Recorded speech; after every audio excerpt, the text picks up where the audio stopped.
আসসালামু আলাইকুম। আমার চ্যানেলে আপনাদের সকলকে স্বাগত।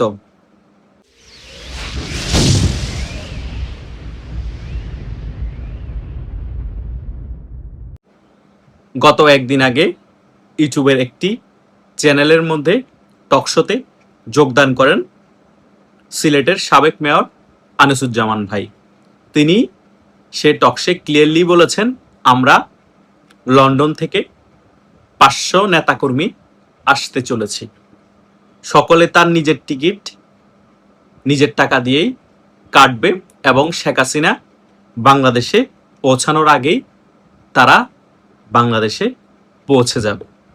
এই কথাগুলো হালকা করে নেওয়ার কিছুই নেই। তারা যে শেখ হাসিনাকে সত্যি সত্যি মনে প্রাণে ভালোবাসে, এটাই তার বহিঃপ্রকাশ। শুধু লন্ডন থেকে যদি 500 নেতাকর্মী শেখ হাসিনা যেদিন বাংলাদেশে আসবে তার আগেই এই সকল নেতারা শুধু লন্ডন থেকেই ফিরে আসে, তাহলে সারা পৃথিবী থেকে কত হাজার নেতাকর্মী সেদিন বাংলাদেশে ফিরে আসবে এবং কয়শো শীর্ষ পর্যায়ের নেতা বাংলাদেশে ফিরে আসবে। একটা জিনিস চিন্তা করে দেখুন, বিদেশ থেকে যদি সেদিন শুধু 10,000 আওয়ামী লীগের শীর্ষ পর্যায়ের এবং মধ্যম পর্যায়ের নেতাকর্মীরা বাংলাদেশে ফিরে আসে শেখ হাসিনা বাংলাদেশে অবতরণ করার আগে, তাহলে কি পরিস্থিতি হবে চিন্তা করুন বাংলাদেশে। এবং আনিসুজ্জামান সাহেব তিনি আরো কিছু বিষয় ক্লিয়ারলি বলেছেন, শেখ হাসিনা যেদিন এয়ারপোর্টে আসবে সেদিন ওনাকে সংবর্ধনা জানানোর জন্য বাংলাদেশের প্রায় 1 থেকে 2 কোটি মানুষ এয়ারপোর্টে উপস্থিত হবে। আমি অতিরঞ্জিতভাবে এই বিষয়টাকে বলতে চাই না, অন্তত 1-2 কোটি মানুষ যদি নাও হয়, সর্বনিম্ন 20 থেকে 30 লাখ মানুষ তো সেদিন শেখ হাসিনাকে সংবর্ধনা দেওয়ার জন্য এয়ারপোর্টে আসবে, তাই নয় কি? এই 20 থেকে 30 লক্ষ মানুষকে বাংলাদেশের কোনো শক্তি কি ঠেকিয়ে রাখার ক্ষমতা রাখে? যদি আপনাদেরকেও প্রশ্ন করি, আপনারা ইজিলি বলে দিবেন না, রাখে না। তাহলে এই বাংলাদেশ আওয়ামী লীগকে কি ঠেকিয়ে রাখতে পারবে? শেখ হাসিনাকে কি বাংলাদেশে ঠেকিয়ে রাখতে পারবে যেদিন শেখ হাসিনা বাংলাদেশে আসবে? অবভিয়াসলি পারবে না। বাংলাদেশ আওয়ামী লীগ সেদিনই তাদের আসল শক্তি দেখাবে এবং শেখ হাসিনা কি জিনিস বিরোধী দলে থাকা অবস্থায় সেটা বিএনপি, জামাত এবং এনসিপির নেতারা হারে হারে টের পাবে। এটাই হচ্ছে বাস্তবতা। পুলিশ বলেন, আর্মি বলেন, র্যাব বলেন, বিজিবি বলেন, সকলকে সহ যদি বিএনপি, জামাত, এনসিপি মাঠে নামেও, তারপরও এই 20 থেকে 30 লক্ষ সাধারণ মানুষ এবং আওয়ামী লীগের নেতা কর্মীদেরকে কোনোভাবেই কোণঠাসা করতে পারবে না এবং আওয়ামী লীগকে রাস্তা থেকে উঠানো সম্ভব হবে না। রক্তের বন্যা বসে যাবে শেখ হাসিনার গায়ে। আওয়ামী লীগের যারা রিজার্ভ ফোর্স আছে, আওয়ামী লীগের যারা তৃণমূলের নেতা কর্মী আছে এবং বাংলাদেশের সাধারণ জনগণ সেদিন থাকবে, তারা বেঁচে থাকতে একজনও শেখ হাসিনার গায়ে ফুলের টোকা পড়তে পারবে না। এটাই সেদিন ঘটবে। হয়তোবা সেদিন আওয়ামী লীগের উপর যদি দমন নিপীড়ন চালানোর চেষ্টা করা হয়, সাধারণ জনগণের উপর দমন নিপীড়ন করার চেষ্টা করা হয়, শেখ হাসিনার উপর কোনো ধরনের অপ্রীতিকর ঘটনা ঘটানোর চেষ্টা করা হয়, সেদিন হয়তোবা আরেকটি পাল্টা অভ্যুত্থান ঘটে যেতে পারে এবং শেখ হাসিনা তখনই আবার ক্ষমতার মসনদে বসেও যেতে পারে। কারণ অতি বাড়াবাড়ি করলে সেই ফলটাও হয়তোবা বিএনপি, জামাত, এনসিপির ভোগ করতে হতে পারে। সেই কারণে তাদের হাঁটু কাঁপাকাঁপি শুরু হয়ে গিয়েছে। সেই কারণে তাদের রাতে ঘুম হয় না। তারা বিভিন্ন সময় বিভিন্ন বক্তব্য দিচ্ছে, শুধু মাইক পাইলেই হলো। কথা বুঝতে পারছেন? তারা মনে প্রাণেই চাচ্ছে শেখ হাসিনা যাতে বাংলাদেশে ফিরে না আসুক।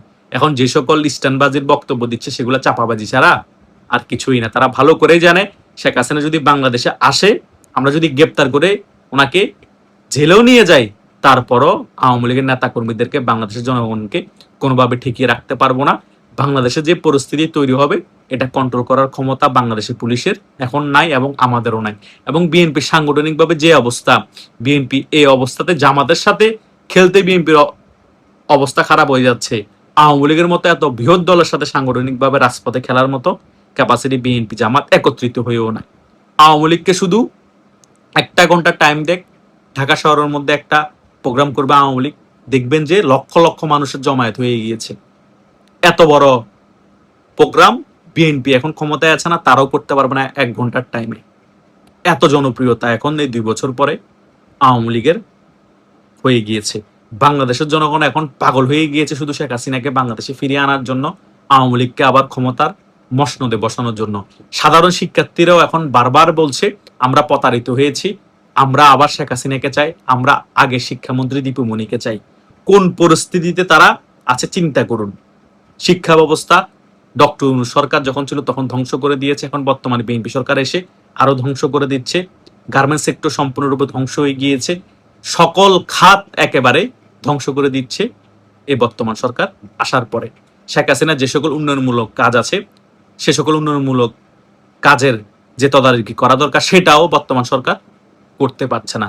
বর্তমান সরকার শুধু একটা কাজই করছে, সেটা হচ্ছে মাইক পেলে শুধু চাপাবাজি, আর শুধু এই জুলাই আন্দোলনে এ হয়েছে, জুলাই আন্দোলনে সে হয়েছে, আওয়ামী লীগ ফেসিস্ট, শেখ হাসিনা ফেসিস্ট, আওয়ামী লীগের আমলে এটা হয়েছে সেটা হয়েছে, সেগুলা নিয়ে তারা এখনো ব্যস্ত আছে।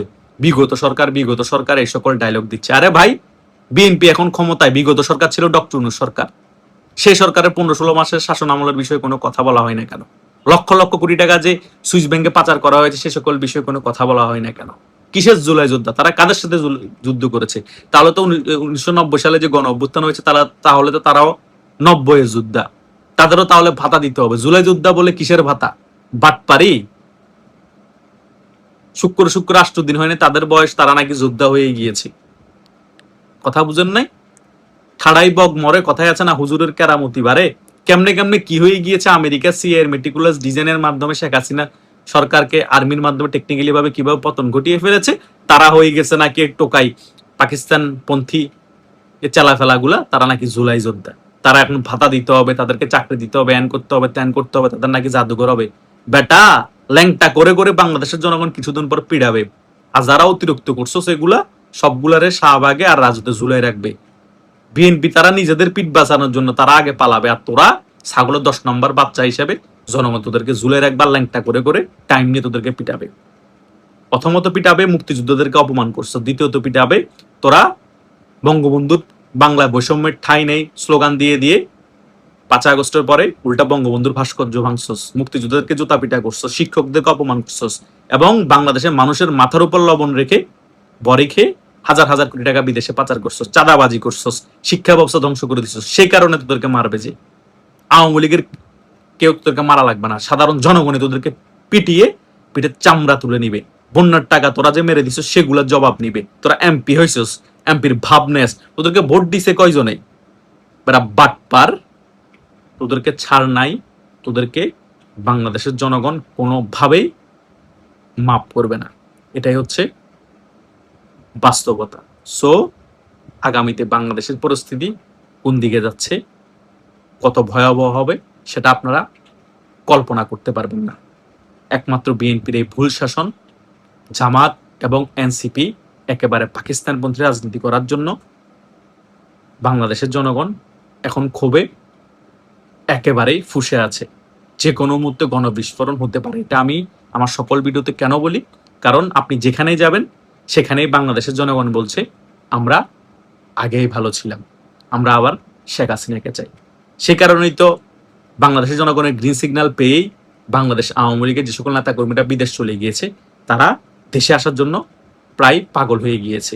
সো সিলেটের সাবেক মেয়র আনিসুজ্জামান ভাই তিনি যেভাবে ক্লিয়ার করেছেন বিষয়টা, যে লন্ডন থেকে আমরা 10টা বিমানে 500 নেতা কর্মী আসবো, এভাবে সারা বাংলাদেশ থেকে দেখবেন হাজারো হাজারো নেতা কর্মী শেখ হাসিনা বাংলাদেশে ফেরার আগে তারা বাংলাদেশে ফিরছে।